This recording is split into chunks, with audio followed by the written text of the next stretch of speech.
the House Committee on Banking and Finance had to summon the CBN governor on Tuesday, looking at the state of the economy. Of course, they should be bothered. They were bothered, and they had to summon the CBN governor to defend the statistics that you have, looking at the state of the inflation and also looking at the free fall of the naira. Now, before we look at the highlights of that conversation, because you also had the Minister of Finance who also took turn to talk about the economy, and then the Minister of the Budget. But it really is, it's not a committee. It was actually the entire House. Yeah, but House of Rep. But it started from the Senate Committee on Banking and Finance. It was actually the House of Rep. Who did the summon, and then who had a plenary to interact with the managers of the economy and see how synergy can be built to deliver the renewed hope agenda. So this was heard in the plenary of the House of Rep. The chairman of Federal Inland Revenue Service was there. The Minister for Budget and National Planning was there. The coordinating minister for the economy was there, and then the governor of the CBN. And these people are very critical to the kind of expectations that Nigerians hold. You look at it from the fiscal point and then from the monetary aspect. So both sides were in the chambers to see what are we doing really. So we hear from the fiscal side, we hear from the monetary side. And if you listen to Kalu, who sat for the Speaker of the House of Rep, Right Honorable Tajuddin Abbas, he emphasized that what is required at the moment, and that of course was very instructive for me, was a synergy between the fiscal and the monetary policy. That harmony is critical. And in the last administration, that was quite missing. Why the governor of CBN was trying to see how to regulate the influx of cash into the economy, which was one of the primary drivers of inflation.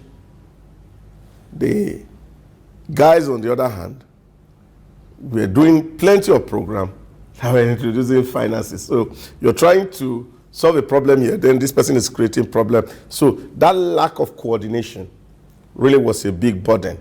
And I also was happy that the National Assembly also made a pledge that where there are lacunas in the area of legislation, whether there are new legislation to be written or some to be repealed, so that they both can work together.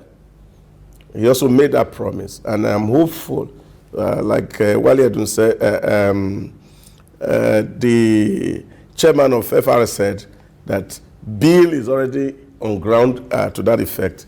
And of course, the Minister of Budget and National Planning also said they have also written a bill to look at some of all those issues and see how to address them. So for me, it was a very good meeting. The members of National Assembly, especially the lower house, carrying the emotions and the sentiment of the people, especially in the wake of the protest in Kano and in Niger State, and yesterday in very close to Abuja, in Suleja, extending from Niger, closing in on Abuja. But I think by and large for me, it was very timely that Nigerians need to hear where we are going toward and how bumpy the ride likely might be. All right, at a meeting on Tuesday, the ministers or those involved wrote out what they've done since assumption of office. Now, the Minister of Finance and Coordinating Minister of the Economy, Wale Edun, also wrote out what his office has been doing, and the CBN governor wrote out what the CBN has been doing as well. Now, one key thing he said going forward is dropping inflation, reducing inflation from 28.92% that is currently at to 21% in the year 2024. And he also added that the monetary policy for now is going to be very restrictive, and he said that's going to come with lots of repercussions. Do you see that talk about reducing inflation from 28.92% to 21% within a year as mere rhetoric, or you think that with what the CBN has outlined is going to work? Well, I think the projection for me is rather very ambitious for the CBN. Also watching Bismarck Rewano on another channel saying that what government really needs to do is to tell the people the truth. Like they say in the Holy Book, when you know the truth makes you free. We cannot continue to promise our people things that are not possible. As we speak, we know what are the drivers of the inflation here, and especially the commodity prices, which are on the high roof. Everything we do really here in Nigeria, people talk about the dollarization of Nigerian economy. Because even the woman who is blending pepper in the street, if he has to fix that machine, the parts are not made here. So they have to be imported from somewhere in China. And of course, you have to look for dollar to do the importation. So as the parts of those machines are getting higher, of course, the woman on the street will need to definitely charge more. Now, he's also using petrol to run that small engine. And if the cost of petroleum is getting up, of course, it will also affect what pricing that is done. Now, in terms of logistics, goods that are moved from farm to the market also require a lot of logistics, because you need to buy petrol or diesel, whichever applies, to be able to convey your product to where they should be. Now, all these things are what are impacting the prices of commodity as we speak. And that is the greatest driver of inflation in Nigeria. Now, what the CBN or the Minister of Economy, coordinating Minister of the Economy or Finance, going to do in the immediate is not something that we can see happen like yesterday. It can't happen because, number one, they don't have control as we speak over the exchange rate. And this is one conversation that Nigerians don't want to hear. You know, some years ago, I was talking with people, and I was saying to them that if Buhari leaves office, a lot of people will have to be rejoicing 10 years down the line that he was one of the great leaders that Nigeria had. Because many people don't understand how economy works. They just feel that once the government is on seat, it will just wake up one morning and say, dollar is 1 to 1. This don't work that way. So, one man cannot determine how the economy of a nation is run. Now, there's a whole lot of synergy that needs to happen for this kind of prediction to come into play. Now, what that will mean is that we have to reduce importation. But I think there were some few things that could happen that can reverse that trend, which is what, of course, the minister of, the governor of CBN spoke to in that meeting. It is the volume that Nigerians are spending on training their children abroad or going on medical expedition abroad. Whooping 40 billion in the last how many years? And that's massive. And they put the statistics. Nigerians who are in studying in UK, Canada, and France put at about 100 and something thousand Nigerians who are relying on our economy to school abroad. That's a problem, and that put pressure on the FS. We will need to take a drastic measure to say, look, if you have a child outside, don't even come across to be looking for forests. Now, do I have to go to the parallel market to get? And so it's what they get in the parallel market they are going to buy. So it will be very difficult for the CBN to actually will determine to say, okay, we are not giving you dollar. But they can't do that It can only come from within banks, and banks don't have dollars. So it's the bureau that are looking for dollar. They can go to Niger to buy dollar and come to sell here at whatever cost they want to do. So as long as Nigerians will not have confidence in the things around us here, it will be difficult to bring inflation down. So CBN can't do it alone, Finance Ministry can't do it alone, but we need the whole of Nigerians. You know, I was following Reno Omokri on his X page yesterday, and he said, look, the more of MTN you do, the more you help South Africa than you help Nigeria. So I think at this point, Nigerians need to deliberately be nationalistic and patriotic about things around them. Let's patronize things that are done locally. Let's scale up some of the things we're doing in terms of food production so that we're not putting pressure on the Naira. So once Naira can be stable for a period of maybe 6 months or 3 months, then of course you can think about a reversal in terms of the trend of inflation. If we be objective, if NBS will be objective in terms of data analysis, I'm going to see that maybe by next month, the inflation rate will have been around 30%, which is what we have done. Let me point your attention to a statement credited to the Minister of Finance, which has been generating controversy. I'm going to read it so that you can have a proper understanding of what he said. He said, where Nigeria is economically is far much better than where it was on 29 May 2023. The country at that time had expenditure that was wasteful and unsustainable. How do you react to this? It's been generating controversies. Well, it's a known fact that we're spending hard-earned money of Nigeria to support dollar. I'll give you one simple instance. Between 2018 and 2023, the CBN was paying 500 naira to every dollar that came into Nigeria. Indirectly subsidizing the dollar. Oh yes. So if your relative send you $1,500 from abroad, the CBN will pay you 1,500 naira for having dollar come into this economy. Are you referring to the naira for dollar policy? No. It was not naira for dollar. It was just incentive alone to see if those in the diaspora will bring in money to the economy.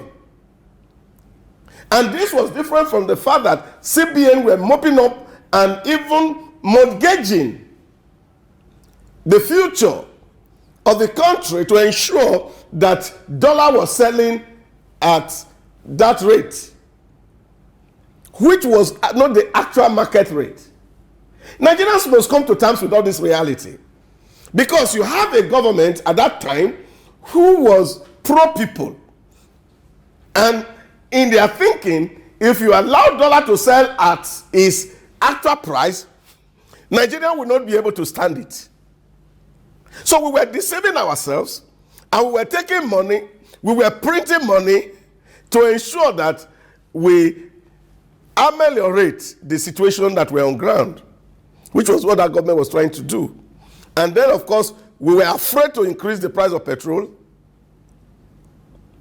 which was also not realistic.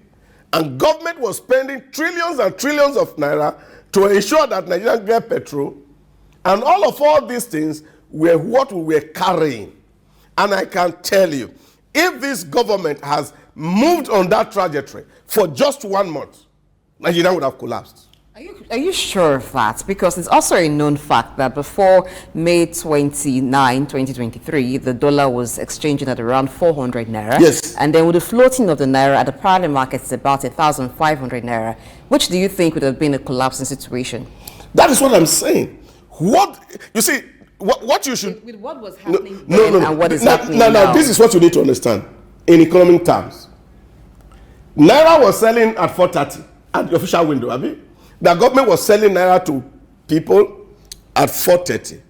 Now, what you just need to understand is that the difference between the 1.5 we are selling today and the 430 was borne by the government.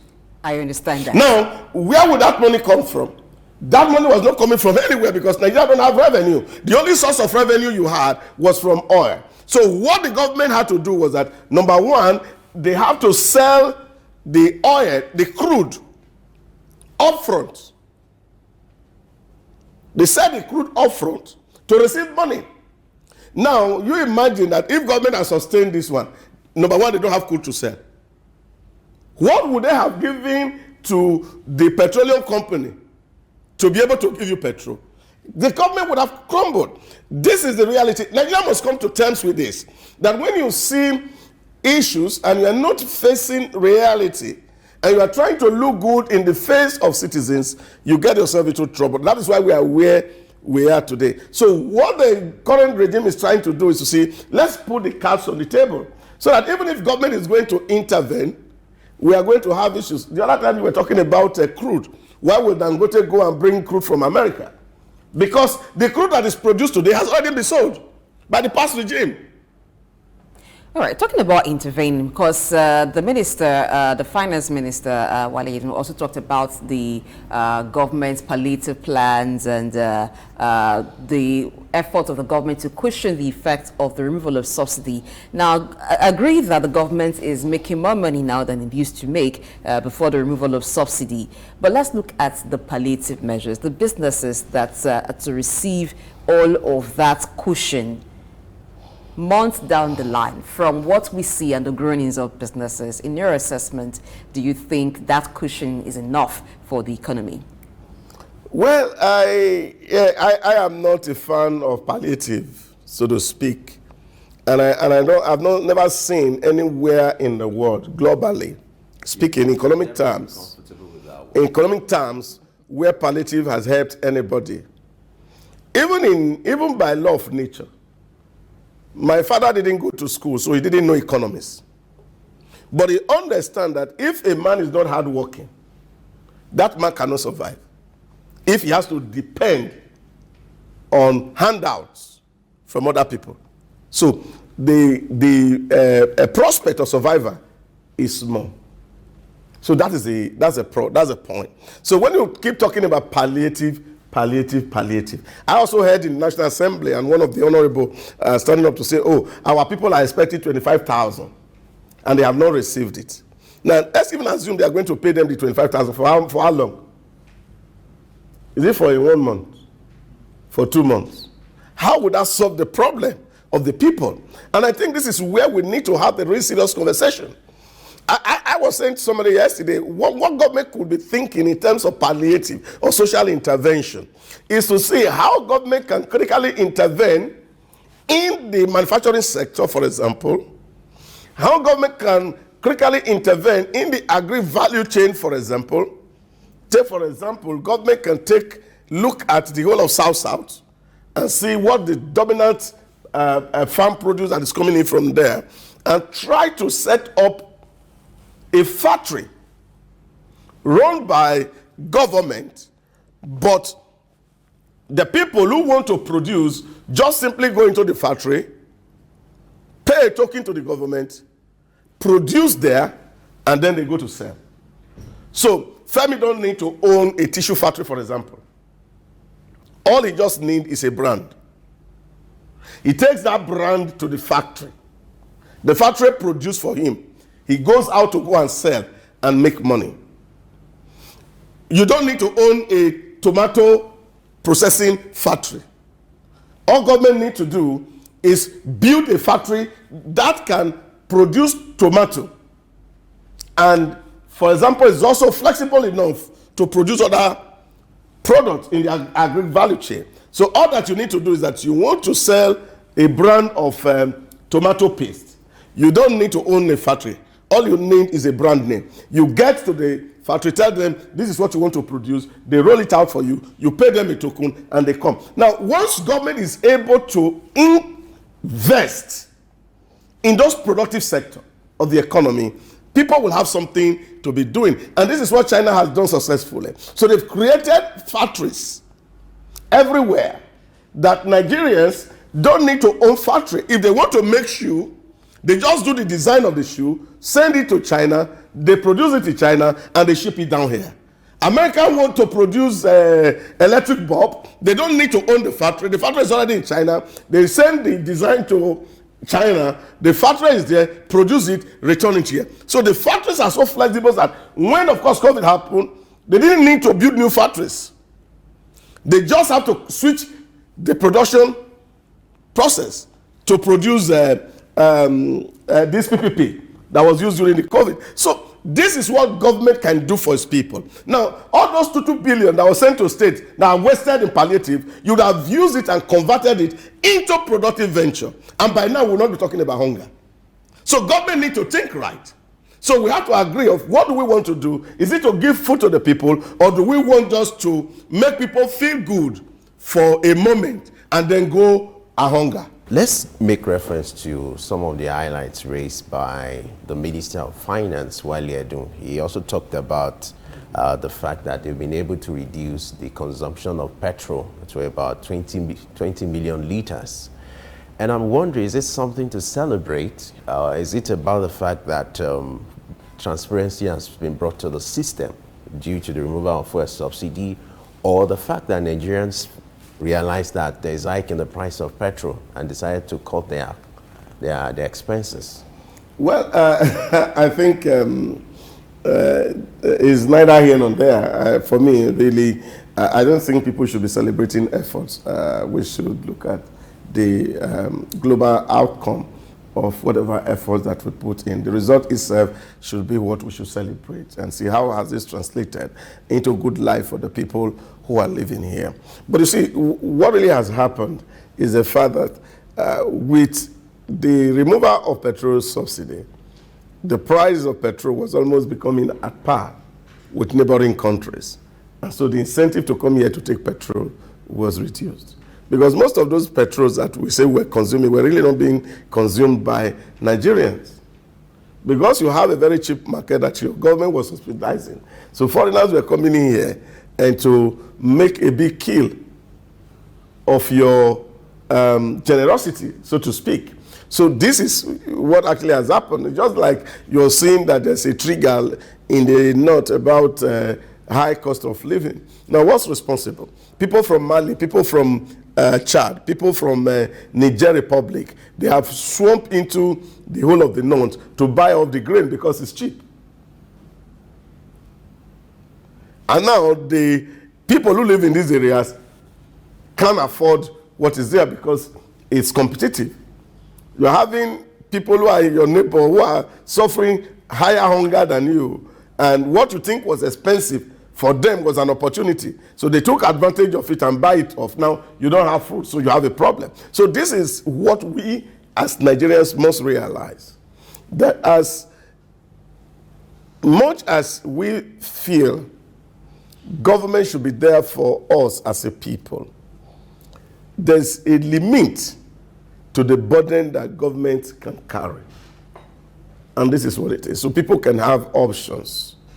What I had hoped to see today from the side of government is that we are now having many more mass transit programs, interstate buses that are commuting people from one location to the other.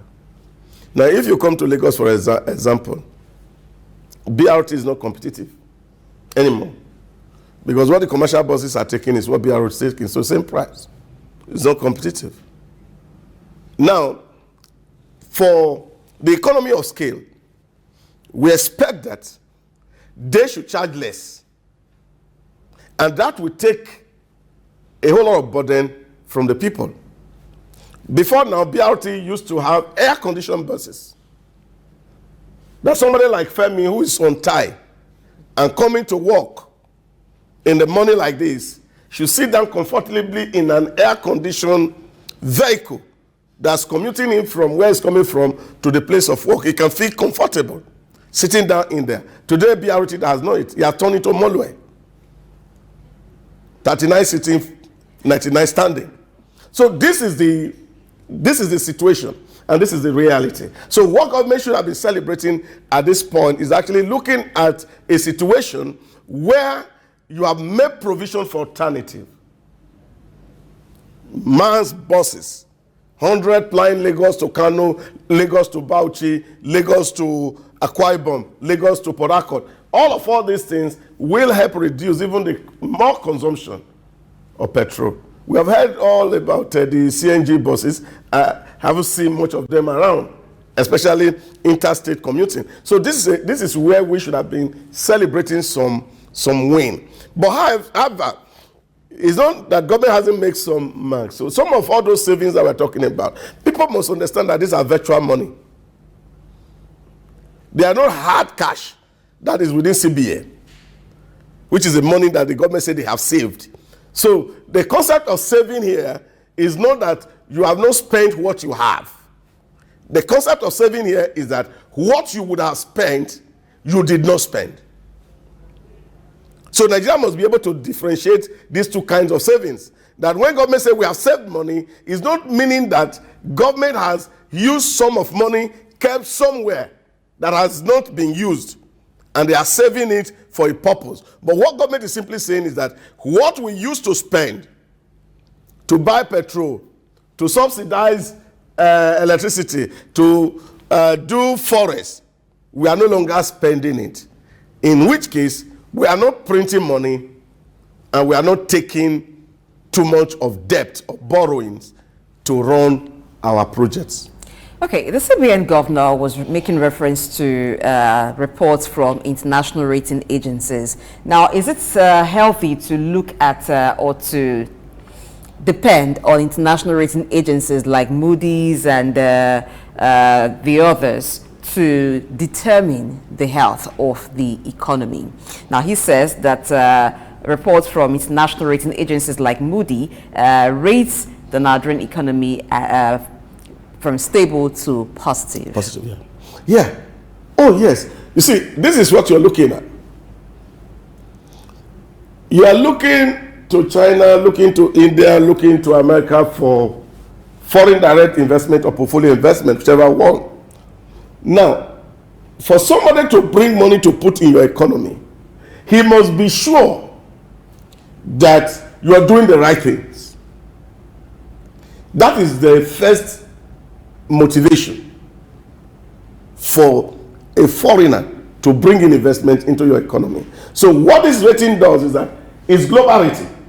So when people in China see this, people in India see this, people in America see this, or anywhere across the globe, and they see that your rating is now moving, that you are not just static, that you are growing, that there are potential for profit in your environment, which of course is the primary motivation and driver for business. So they will be able to bring in their money to set in your economy. So this is the value that our rating brings to us as a people. So it's like a collateral we can take to the international community so that we can get foreign direct investment, which of course the president is trusting to leverage on rather than borrowing to solve Nigerian problems.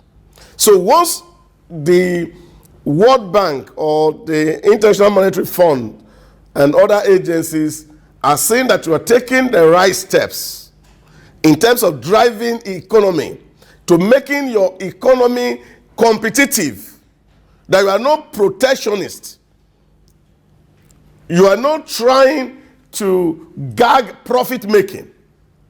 So it means that you are taking the right step. And this is what Nigeria must understand, that really our problem is not about exchange rate. What is it about then? Our problem is value creation. You know, in the normal street economies, local people in the village tell you, you sell as you buy. Abi? So there's no quarrel. If I buy at 20,000, I put my margin on it. Now, what is important is that this other person is able to actually create value to be able to raise that volume. There are nations, for example, that our currencies are better than. That doesn't stop them. Even China is deliberately devaluing their currency against the dollar. So it's not the exchange rate that is the problem.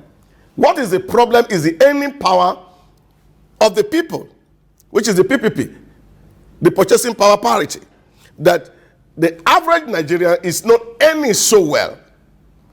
Those who employ cannot pay because there's no value that we are selling. So if, for example, like Labour is proposing, we can look at it and say exchange rate is 1,005, and what Nigeria is going to pay its worker minimum wage, like they do in the UK, is just £2,005, and convert that to naira equivalent. So we can have the same living standard with UK.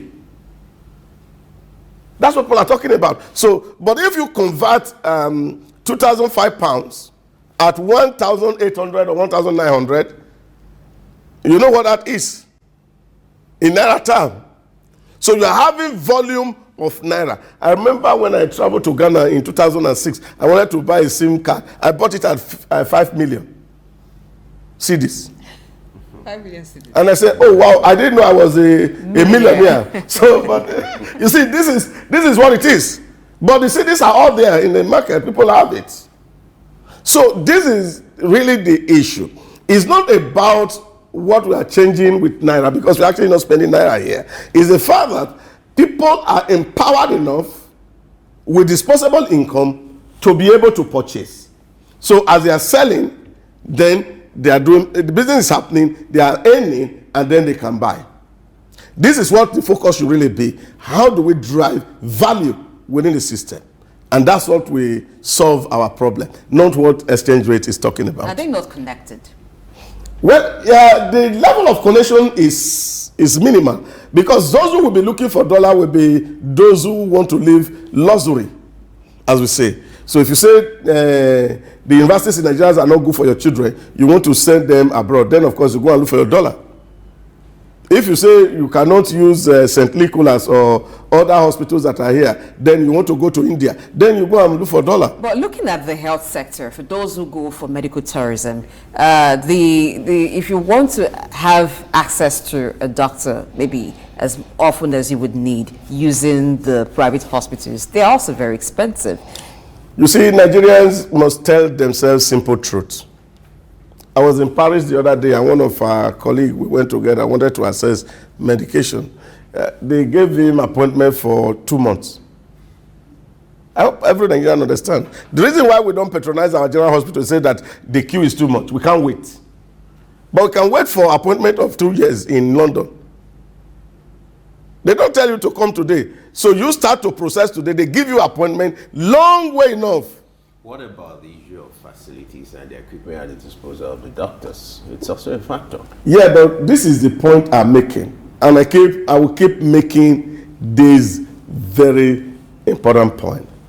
We have some hospitals that are fully equipped, even within Lagos here, with the right doctors. Quality, the same you can find anywhere in the world. We don't travel abroad because there are no equipment. We travel abroad because we don't believe in ourselves. And I think that's the most important thing. And we must tell ourselves honest truth. Because the services they are even getting abroad, they get far better here. You see, because when you put value into it, I see life much more expensive outside than here. If you go to a hospital and they're charging you $1,000, for example, abroad, you don't see it as so much, have you? But if you come here and they charge you 1 million naira, you think that people are exploiting you. But in value terms, if you look at current exchange rate today, you still see you are cheaper if somebody is charging 1 million here. So that's a problem. So what we don't want to pay for our services, we're always willing to pay it to other people. This is where the challenge is. So once we can reduce our dependence on the things that we get abroad, we cannot completely write them off that we are not going to import anything from abroad. But there are basic things we don't need to import. Like toothpick. Yeah. All right. These are the issues. Let's we made reference to the issue of fixing the exchange rate, and let's make reference to the court ruling the legal icon Femi Falana went to court, to compel the court to rule that the CBN and the federal government should fix the exchange rate and prices of goods and services, which the court has also ruled that the federal government or the CBN should do that in the next 7 days. How do you see this playing out? And then looking at the act that establishes the CBN, of course, we can't go into the details of the ruling, but do you see compliance on the part of the federal government or the CBN, and will that be a straight way to fix the problem, looking at the prices of goods and services? You see, Nigerians like to speak from both sides of the mouth. And this is what pains me. Even an elite like Femi Falana should understand the basis on how economy works. It's simple. You are complaining on one bread that government is borrowing. You are complaining on one bread that there's leakages in revenue which government cannot collect, and therefore government has no more money. Now you are going to compare government to go and borrow money to subsidize the luxury of some few people. That's ambivalent. The problem in Nigeria is the elite. They are a problem.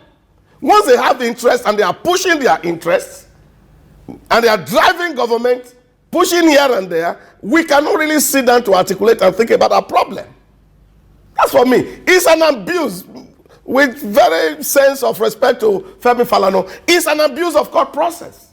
And we have been doing this. And this is why even investors can't come to Nigeria.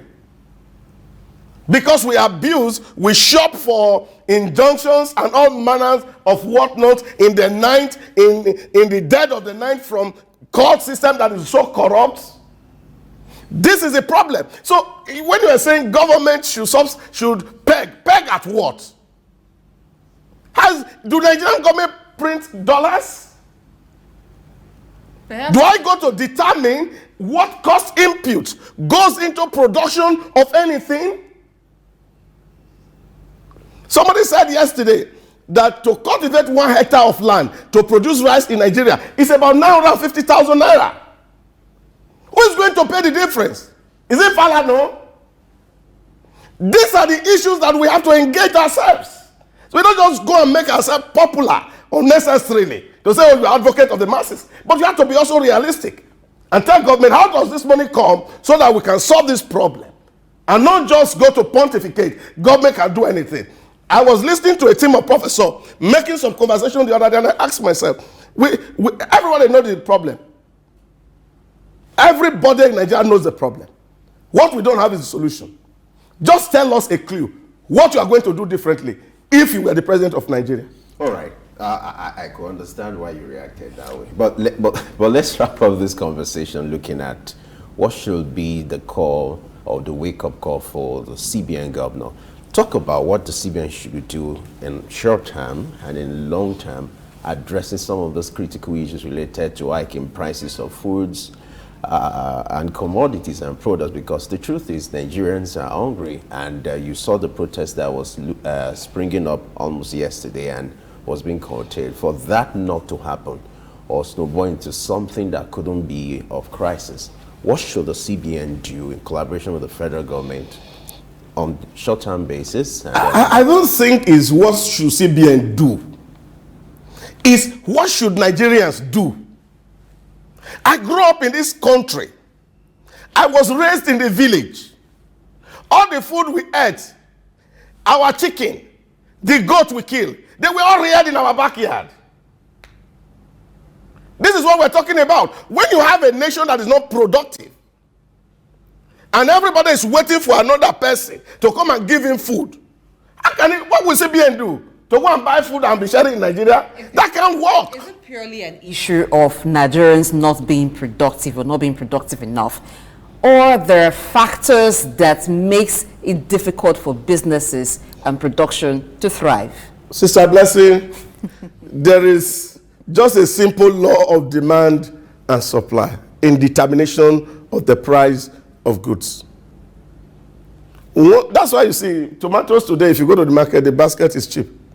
Tomorrow when you go, it's off season, it's expensive. So that's nature determined. So if you have very few tomatoes, everybody is struggling to buy. So the person who is selling increases the price. So if you have to solve that problem, how do you deal with it? You increase your production.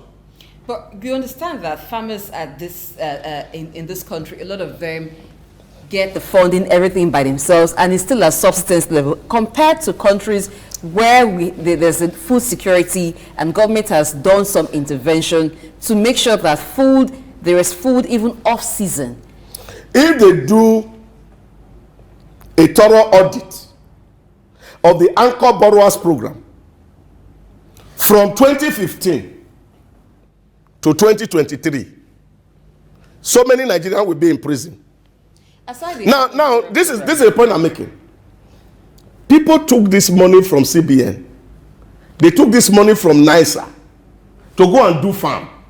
Where are the farm?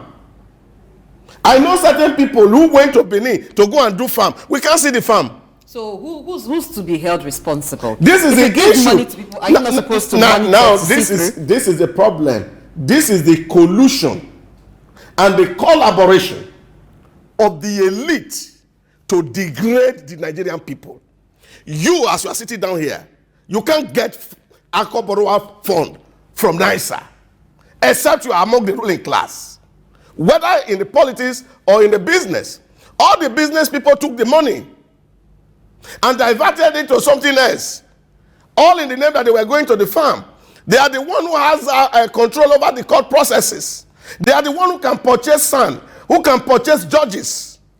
The poor people don't have access. This is a problem. A program that is meant to benefit the poor man who is on the street, they who are the elite stand in the front and take it on behalf of their people. This is the thing we are fighting in Nigeria, and this is the truth that needs to be said. So when you are hearing people talking from both sides of the mouth, they are all beneficiary of this evil system.